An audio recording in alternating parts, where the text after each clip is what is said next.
მოგესალმებით მეგობრებო, მე ვარ ლუკა როსტომაშვილი, იურისტი. მოგესალმებით წინა ვიდეოში გესაუბრეთ რა სამირჩევა იყო მთავარი, რომელშიც აღვნიშნე, რომ პირველი რაც ყველაზე მთავარი უნდა გაგეთვალისწინებინათ, როცა ესპანეთში გადაწყვეტავდით ჩამოსვლას, იყო ჩაწერა. ასევე ვსაუბრობდით ენის ბარიერზე, თუ რაოდენიმე მნიშვნელოვანია ესპანური ენა და მესამე, რა თქმა უნდა, უკვე საბუთების პროცესი, რომელიც 3 თვიდან 2 წლამდე კეთდებოდა. დღეს მინდა ჩაწერის კონტროლზე გესაუბროთ, რაც ძალიან ბევრ ადამიანს ავიწყდება და შეცდომაში შედის. მე პირობითად თუ ჩამოვედი ესპანეთში და გადავწყვიტე ესე, ჩემი ნებით და არა დაძალებით, რა თქმა უნდა, და ამ გზას შეუდექი, უნდა გავითვალისწინო ის ფაქტი, რომ ყოველ 6 თვეში მე მომივა წერილი, სადაც ჩავეწერები, გულისხმობ მისამართიან ჩაწერას და აუცილებლად უნდა მივიდე მერიაში, რომ განვაახლო ჩემი ჩაწერა. ანუ რას ნიშნავს?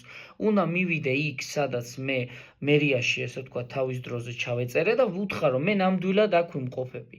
და იმოქმედებს თუ არა ახალი რეგულაციები, რომლებიც შემოვიდა 12 ოქტომბრიდან თითის ანაბეჭდები ამ ყველაფერზე გასვლა-გამოსვლებზე, რა თქმა უნდა. ამიტომ ჩაწერა მკაცრად უნდა იყოს გაკონტროლებული, რომ მე ისეთი кейსი არ გქონდეს, საბუთების შეტანის დროს რომ არ გქონდა, თქვათ 2 წელზე, რომ აი თქვათ 2 წელი იცხოვრეთ, მაგრამ მოგივიდა წელი დაგავიწყოთ განხლებაზე მისვლა, რომელზეც 10 დღეა ვადა და აი ამის გარეშე მოხდა ისეთი რამ, რომ მქონია кейსები, ადამიანები წელიწადზე 8 თვე აქ არიან, უკვე 2 თვე გონია რომ საბუთები უნდა შევიტანოთ და რა ხდება? ამ დროს კადუკადოა ვადა გასულია, აქედან გამომდინარე საბუთების ათვლა დროიდან ნულიდან იწყება.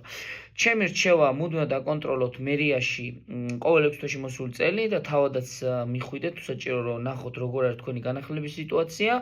აქვე იმედი მაქვს მოიწონებთ და გააზიარებთ ამ ვიდეოს და დანარჩენი რჩევებისთვის შეგიძლიათ მომწეროთ ან კონსულტაციისთვის WhatsApp-ზე პირდაპირ. მადლობა ყურადღებისთვის.